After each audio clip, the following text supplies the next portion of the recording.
갈등과 혼란 속에서 2025년 새해를 맞았습니다.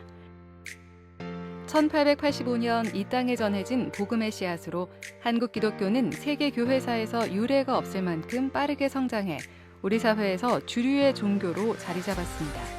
그러나 지금은 영광스러운 결실에 안주하지 않고 한국교회 미래를 준비해야 하는 시기입니다. CBS 뉴스는 빠르게 변화하는 사회 속에서 한국교회 현실을 진단하고 미래를 열어가는 연속 인터뷰를 진행합니다.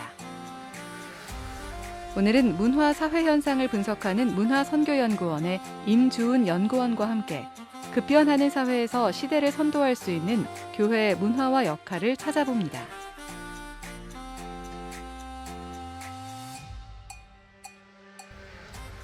네, 안녕하세요. 반갑습니다. 연구원님, 오늘 저희가 다룰 주제가 바로 문화입니다. 요즘 교회에서 문화선교란 말이 굉장히 자주 쓰이고 또 관심이 높아지고 있는데요. 사실 문화란 말이 굉장히 익숙하지만 또 너무 광범위하기 때문에 다소 모호하게도 느껴집니다. 문화선교란 거 과연 어떤 것이고 왜 또 중요할까요? 한번 설명 부탁드리겠습니다. 네. 저는 인간 삶의 다양한 모습을 그냥 문화라고 총칭하고 있다고 생각합니다.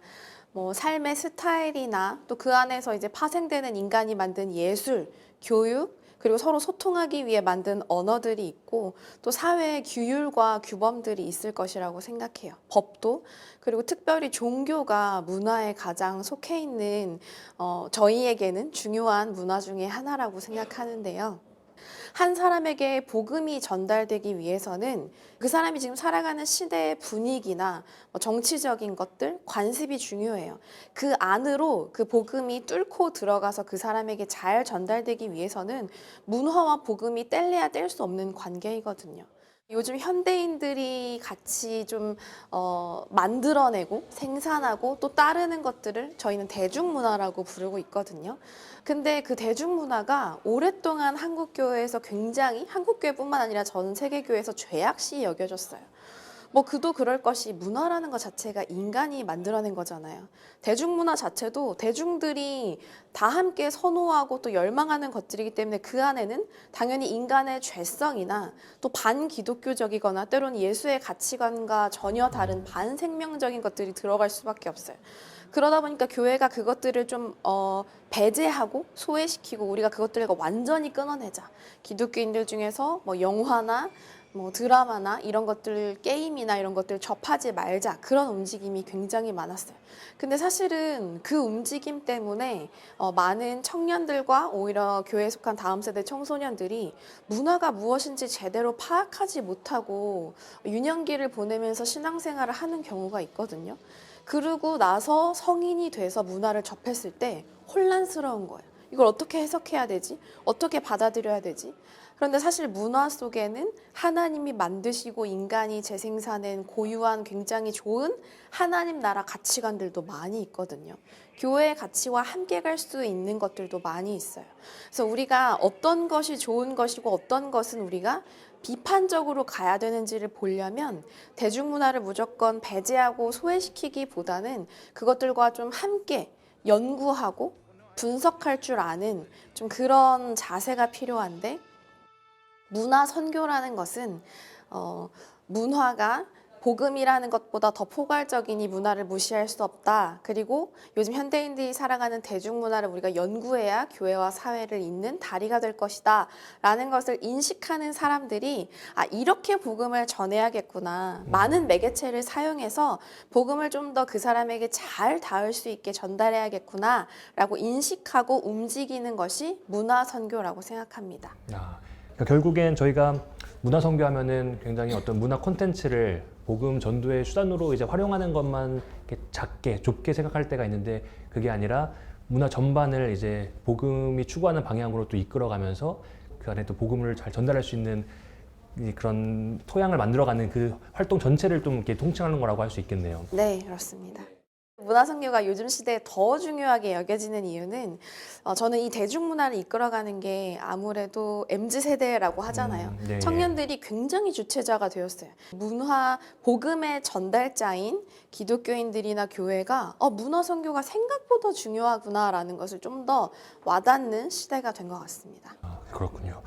지금 사실 이 대중문화 속 교회의 모습을 바라보면은 안타깝게도 좀 부정적인 모습이 많이 비춰지고 있는데 이전의 어떤 교회의 모습은 어떻게 비춰졌고 이게 어떻게 변화해왔고 또 이런 변화를 우리 한국 교회가 어떻게 바라봐야 될지 좀 분석을 해주시겠어요? 사실 140년 전에 선교사님들에 의해서 복음이 전달될 때는 굉장히 저희가 전쟁의 피해, 그리고 어떤 일제강점기에 억압된 상황, 그리고 가난, 이런 것들이 굉장히 많이 있었던 좀 어려운 시대였어요. 그것들을 뚫고 그 선교사님들이 전해주신 복음은 위로가 있었고 상처 치유가 있었고, 그 시대에 맞게 그때 당시 한국 교회는 우리가 도움을 받은 만큼 이웃들에게 나눠주자, 그러면서 사회적으로 본이 되는 그런 분위기가 많았습니다. 그런 것들에 대해서 좀 함께 우리가 아픔을 딛고 이겨내면서 하나님을 잘 믿자, 이게 이웃들에게도 잘 나아가는 교회의 모습이었어요. 그런데 점점 이제 여러 가지 시대를 겪으면서 한국 교회가 지금은 굉장히 이기적으로 비춰지고 있거든요. 아까 말씀 주셨던 것처럼 대중문화에서는 정말 어떻게 보면은 너무한 거 아닌가, 기독교 때리기 아닌가라는 느낌까지 받을 때가 많이 있어요. 물론 우리가 불편할 때도 있어요. 그리고 어떨 때 보면 사이비 집단인데 교회처럼 그릴 때는 살짝 억울하기도 하죠. 그럴 때 우리가 비판적으로 볼 수도 있어야 돼요. 그런데 그 안에 대중문화가 만들어지는 그 안에를 잘 들여다보면 그 사람들이 하는 말이 하나님을 욕하고 예수님을 욕하는 건 아니거든요. 너희들이 믿는 신은 여전히 공평하다. 악한 자들을 심판할 줄 알고 선한 자들, 그리고 억압받는 자들을 구원하는 그런 분이다. 근데 그 신을 믿는 기독교인들은 왜 그러냐라는 질문이 더 많이 담겨 있습니다. 왜 왜곡돼서 교회의 좋은 문화들을 이렇게 망쳤느냐라는 질문이 들어 있거든요.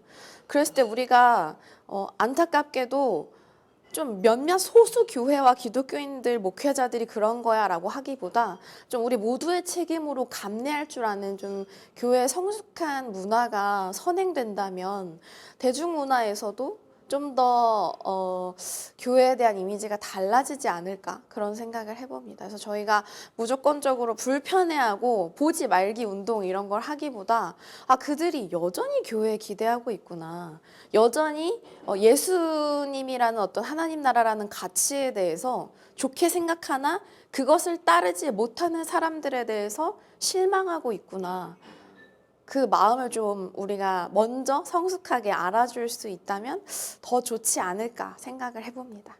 근데 생각보다 기독교 가치와 하나님 나라 가치를 잘 파악하고 감독이 기독교인인가 싶을 정도로 네, 그런 작품들도 굉장히 많이 느끼고 있어요. 그래서 현대에도 저는 그런 영화와 작품들이 굉장히 많이 나오고 있고, 문화선교연구원에서는 그런 작품들을 캐치해서 무비톡 가이드라고 이제 교회 안에서 나눔을 할 수 있고, 또 그 안에서 우리가 좋은 해석들을 할 수 있는 OTT 리뷰들도 하고 있거든요. 그래서 그런 작품들도 많이 발견하고 있다고 저는 생각을 합니다.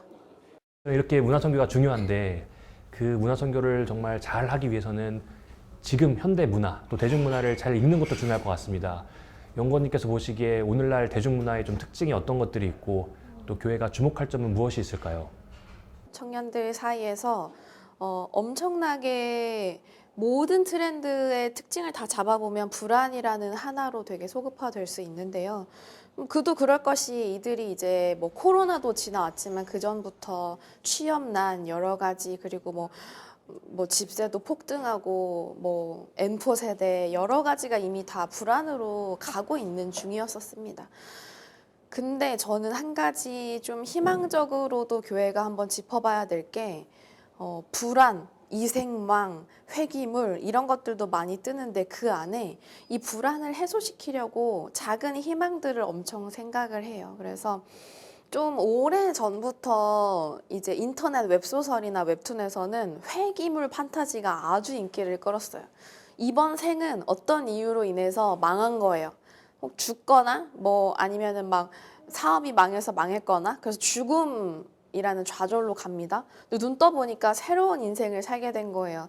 그래서 내가 이전의 인생에서 실수했던 것들, 망할 수밖에 없었던 것들을 좀 더 고쳐보자 라고 하면서 새로운 삶을 사는 이런 작품들이 나오는데 사실 너무 우리 현실과 먼 판타지잖아요. 근데 그 판타지가 영화로 만들어지고 드라마로 만들어지고 대중적으로 크게 소비되고 있습니다.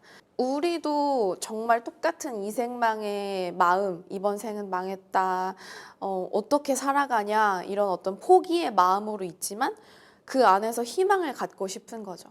내가 불안 가운데에서도 이것들을 좀 이겨내리라 생각하는 것들로 최근에는 긍정적 사고, 다들 아시다시피 뭐 럭키 비키잖아, 아니면은 뭐 그 흥민적 사고, 손흥민 뭐 잔디가 너무 뭐 별로잖아, 그냥 좋다고 생각하면 돼, 이런 식의 어떤 그런 우리가 그런 사고들을 예전 같으면 저거 말도 안 되는 배부른 소리다 할 텐데 저거 담고 싶은데 나도 충분히 이 안에서 좀 긍정적인 사고를 키워서 이 불안을 해소하고 싶은데 라는 움직임들이 시작되고 있거든요.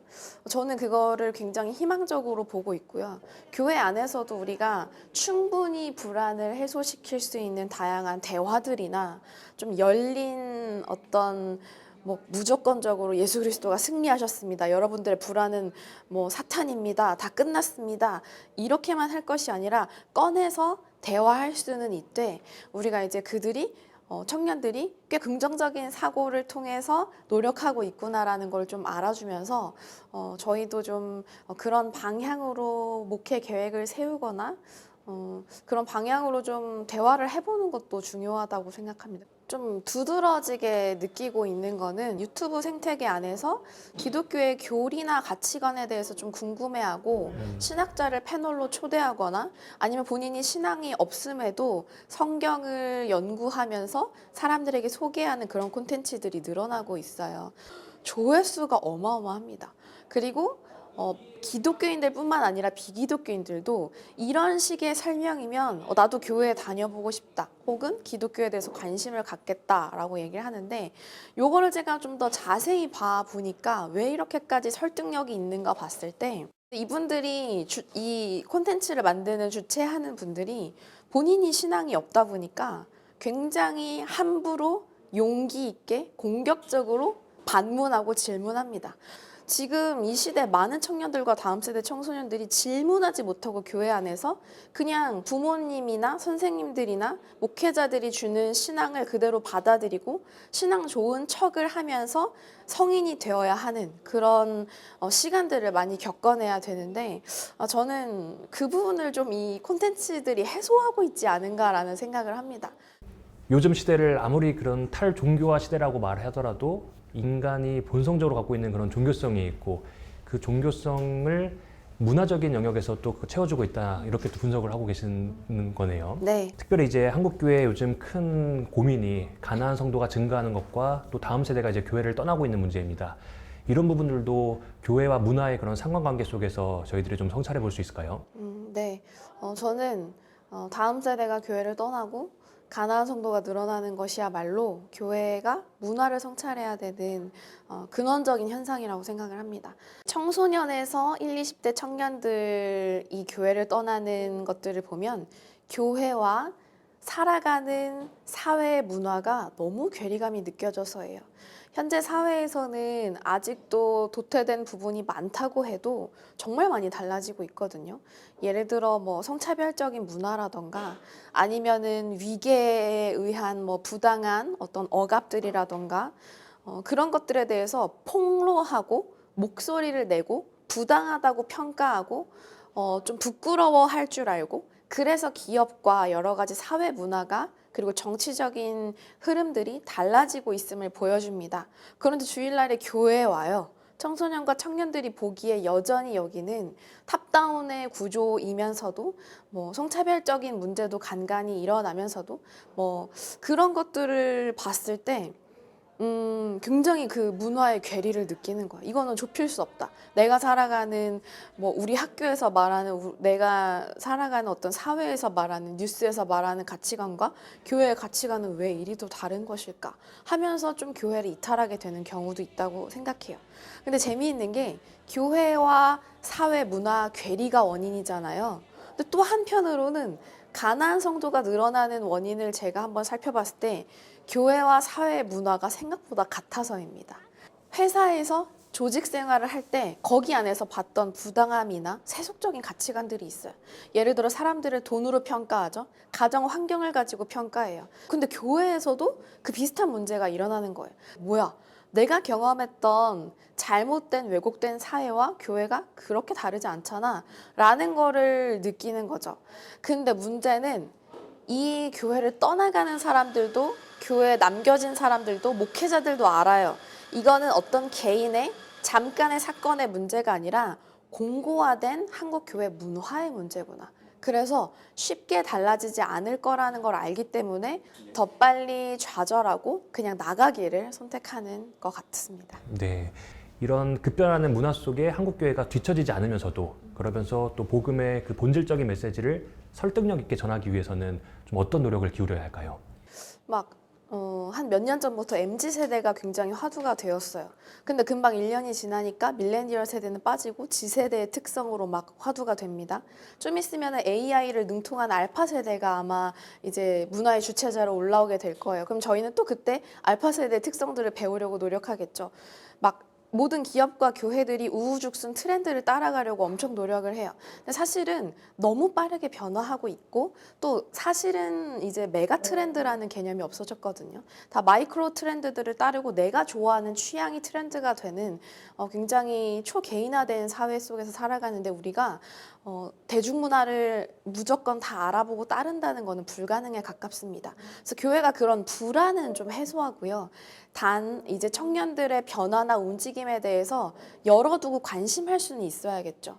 그런데 그것들을 무슨 소비자들에게 제품 만족을 제공하는 그런 서비스업처럼 우리가 생각할 게 아니라 복음을 그들의 입맛에 맞춰서 자꾸 바꾸려고 하는 게 아니라 변함없는 진리가 이제 문화선교에 있어야 된다고 생각해요. 근데 가끔 저희가 변함없는 진리를 오해해요. 내가 아는 거, 내가 결정 내린 거, 내가 믿는 거, 내가 믿는 어떤 당파나 교파의 그 교리들이 진리라고 생각해서 이것을 지켜내기 위해서 너무 많은 막 전쟁도 불사하고 혐오하고 서로 배제하고 공격하느라 때로는 예수님이 진짜 예수님이라면 어떻게 하셨는가를 아예 배제시키고 잊어버리고 어느 순간 그 세속적인 폭력의 굴레에 같이 들어갈 때가 많이 있습니다. 우리가 설득력이라고 하잖아요. 문화선교의 설득력이라는 거는 어떤 정확히 닫혀지고 결정된 진리에서 나오는 게 아니라 자기 삶과 자기 말과 자기 행동에서 그게 묻어나오는 거라고 생각하거든요. 근데 그 삶에 대해서는 생각하지 못하고 계속 교리, 우리가 어떤 것을 따라야 되고 어떤 정치적인 진영에 속해야 되고 그것들에 대해서 너무 매료되어 있지 않나라는 생각들을 해봅니다. 견해가 다르고 닫혀져 있는 모든 좀 폭력적인 행동들에 대해서 우리가 좀 한 발치 떨어져서 진짜 우리가 성경대로 살아가는 것이 무엇인가, 내 삶은 잘 되어가고 있는가를 각 그리스도인들이 이건 개교의 문제로 둘 필요도 없고 목회자의 문제로도 둘 필요 없고 내 문제다라고 좀 통감하면서 살아간다면 달라질 수 있다고 생각합니다. 네, 알겠습니다. 감사합니다. 오늘 연구원님 말씀 들어보니까 정말 교회가 그 문화 속에서 고립되거나 개토화되지 않고 또 반대로 동화돼서도 안 되고 그 접촉과 저항의 그런 균형 잡힌 태도가 꼭 필요할 것 같습니다. 오늘 말씀 감사합니다. 네, 감사합니다.